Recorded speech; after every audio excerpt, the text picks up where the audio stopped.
everyone, welcome back to my channel. Sorry if you can hear the dishwasher. So clearly I'm in my Mickey apron.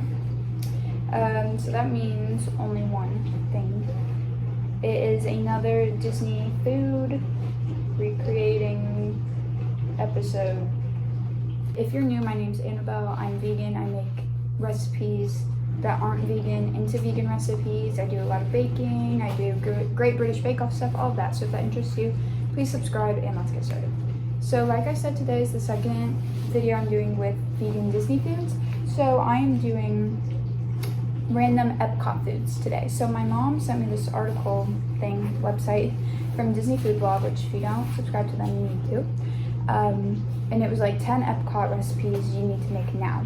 So I looked at them and there were quite a few that I wanted to make. So today, this is part one of the Epcot foods. And I might do like a more specific Epcot one too later. This one's just kind of random. Today, it's gonna be chips sticky bun bake from Garden Grill, gratande macaroni from Chefs de France, and then the cottage pie maybe from Rose and Crown. So anyways, yeah, here we go.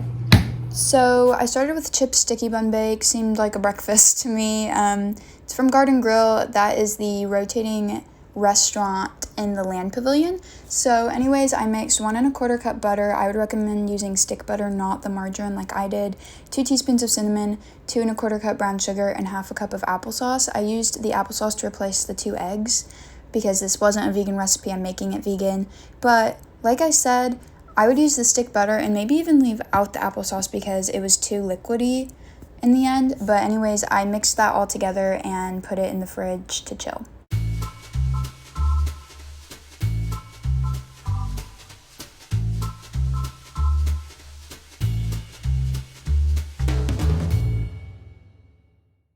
So while that was in the fridge, I started working on the dough and I heated up 1 cup of almond milk. You want it to be just lukewarm. You don't want it to be too hot or it will kill the yeast. And so once that was warm, I added 3 tablespoons of yeast and mixed it and set that aside. Then I creamed together 1/2 cup of butter, 1/4 cup of sugar, a pinch of salt, 1 teaspoon of cinnamon, and 1/2 cup of applesauce. Again, the applesauce was to replace the eggs. I feel sure that flax eggs or even maybe just egg would work in this situation, but I've made vegan donuts before and oftentimes with that, applesauce is used for the eggs, so I figured that that would probably be a good substitute in this situation as well. So once that was done, I mixed in 3 cups of bread flour, and I actually only had enough bread flour to do 2 1/2, so the last cup was half bread flour, half all-purpose flour, so if you only have all-purpose, I think that would be fine. I mixed it a little bit, and then slowly mixed in the almond milk mixture, and I ended up using the stand hook. I don't know why I was pretending like I was going to do it by hand, because that's never going to happen, so I let the dough hook knead it. So after that, I sprayed the bowl and covered it for 30 to 40 minutes till it doubled in size. The recipe said 10 minutes, and it had a lot of yeast in it, but it definitely wasn't going to be done in 10 minutes. I did, like I said, like 35 minutes. So I floured the surface and sprayed a 9 by 13 pan and took out the dough and rolled it out to a 10 by 15 inch rectangle. And after that, I added the cinnamon smear filling stuff, and this is where it went downhill very quickly.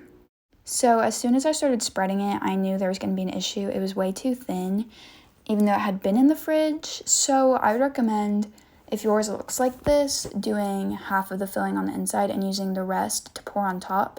But I went with it, and I tried to roll it up like cinnamon rolls, but it all just fell out. I mean, it was all at the bottom, and so I just went with it, and I took what spilled out and just rubbed it on the top.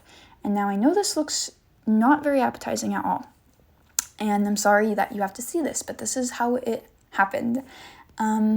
So like I said, I rolled it up and took all the excess that had spilled out and rubbed it all over the top.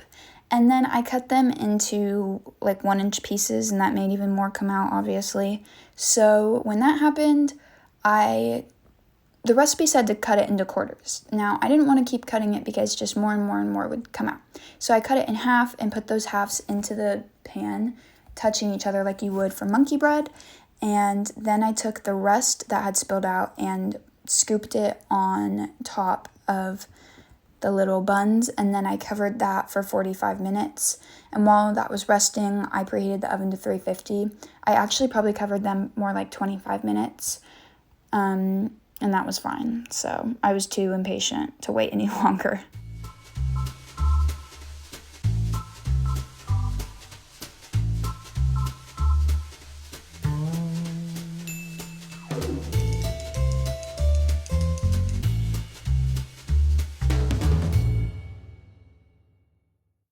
So that's what they looked like after they had sat, and then I baked them for 30 minutes, and then I worked on the icing while that was in the oven. So it was a 1/4 cup of butter, 1 teaspoon of almond milk, 1 teaspoon of vanilla, and 1.5 cups of powdered sugar.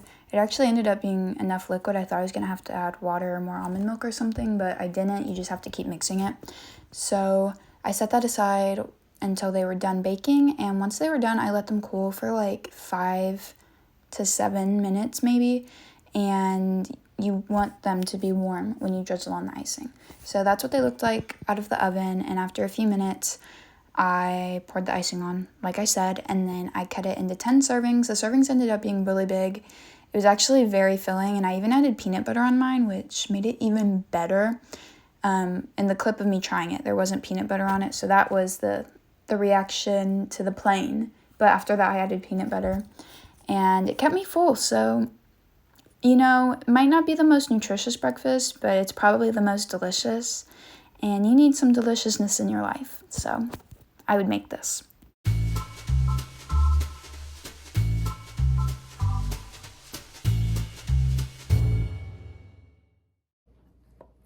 Okay, I'm gonna try it. It looks amazing, and my kitchen smells amazing.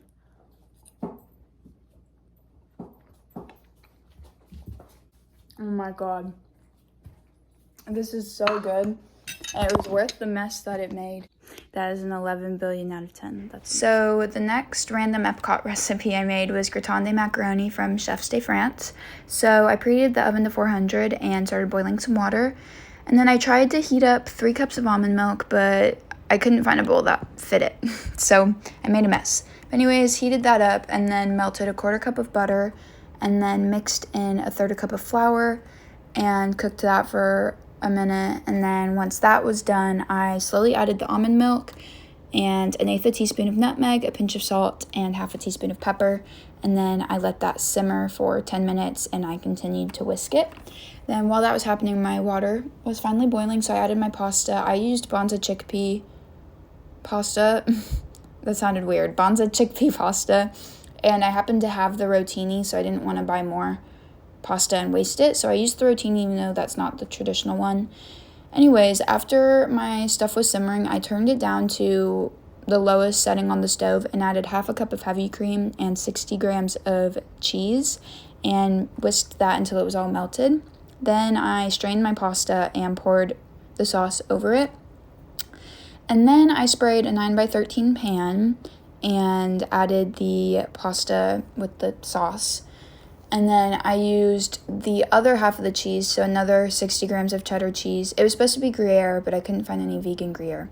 Anyways, I added that on top of the pasta that I had put in the pan, and then added 14 grams of Parmesan cheese. Covered that with foil and baked it for 10 minutes, and then I took off the foil and baked it. It said till golden brown, but, you know, vegan cheese doesn't do that. So I did it for like 6 minutes, I think, and then I waited, like, you're supposed to do 10 minutes. I couldn't wait, so I waited a few minutes and then cut it into 6. Okay, so this smells incredible. I've never put nutmeg in any pasta. Like, it's usually mac and cheese, but every time a recipe says to do that, I just leave it out because I'm nervous. And I also don't normally bake mac and cheese. I don't really like it as much, but I'm gonna try it. So it looks so good.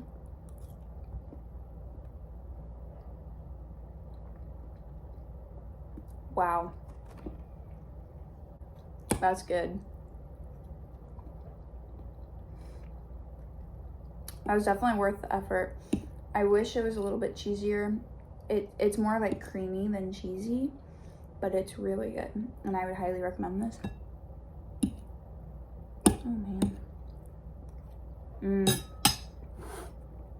It's good, and the nutmeg works with it. It's really good. So the last recipe in this video is the cottage pie from Rose and Crown. And if you don't know, cottage pie is basically a shepherd's pie without peas and onions. And this is from the restaurant in the UK Pavilion. So I started off with peeling, boiling, and mashing 900 grams of yellow potatoes. I seasoned the water with a teaspoon of salt. And then after I mashed them, I added half a teaspoon of pepper, 5 teaspoons of garlic, 3 tablespoons of butter, and mixed that. And then I folded in a 1/4 cup of dried chives, but I only ended up using like 2 tablespoons. So if you have a mashed potatoes recipe that you like, go ahead and use it. You need like 2 cups for the recipe. I don't know how much this made, but I don't know, probably around 2 cups. But yeah, use whatever, and you can use instant mashed potato. Oh my gosh, what was that? Anyways, you can use instant mashed potatoes if you like those too, whatever you want.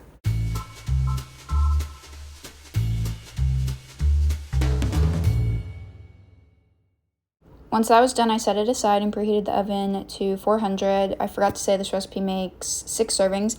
Then I tried to dice 1 cup of white onions, but here's a clip of how it went.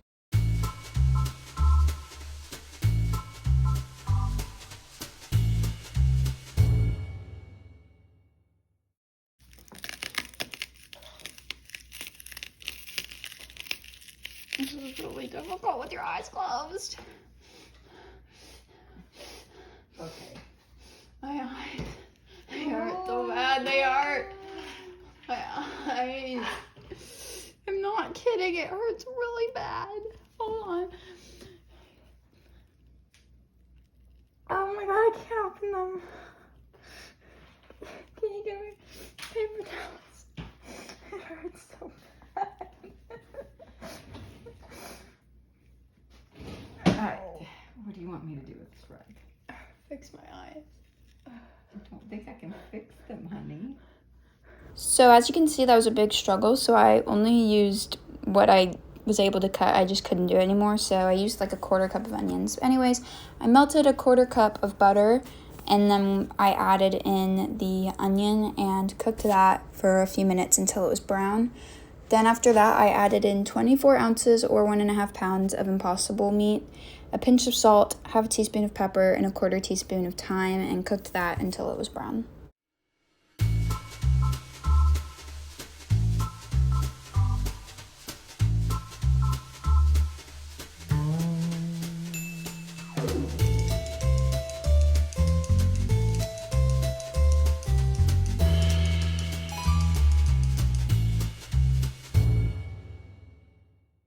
You're supposed to add a cup of gravy and boil it with the meat before you move on, but I literally could not find vegan gravy anywhere, and I didn't want to make my own, so I just omitted it, and it turned out fine.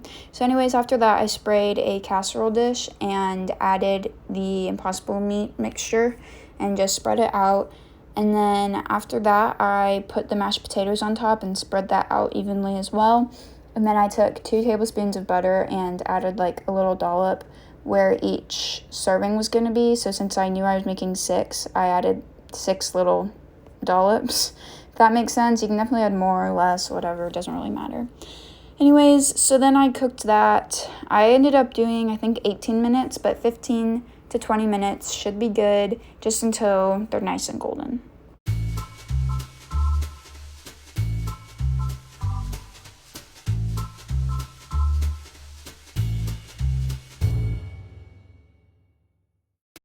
Tell y'all, I was not expecting, first of all, this to cut well, and it held really well.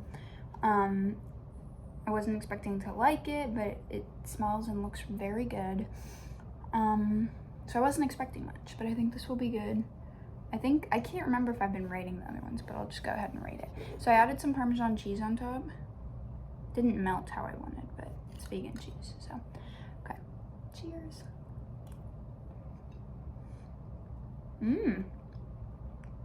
It's good. I'm gonna get a little bit with more meat. I didn't have very much.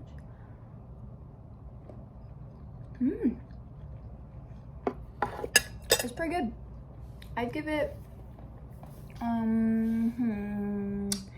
maybe an 8.5 out of 10. I think I should have added more seasoning to the potatoes. The meat tastes like, it tastes real. I mean, if you are vegan or vegetarian and you miss meat, this, I would say, is for you. I love mashed potatoes. Again, I should have added more seasoning, but I don't like to add a lot of salt because it hurts my stomach really bad. So I should have done more pepper, maybe some garlic powder next time. Although there was a lot of garlic in it, so maybe like onion powder. Hope y'all enjoyed. Epcot Part 2 will be coming soon. And then, spoiler alert, I got the, I don't think you can see it, but it's up there. I got the unofficial Disney cookbook, and my mom bought it for me. So thank you, Mom, if you're watching. I know you will be, but thank you. So I have lots and lots and lots of Disney videos I want to film, and so those will all be coming soon. So I really hope you enjoy it. I'll see y'all next time. Let me know what Disney recipes you want me to veganize. Yeah, bye.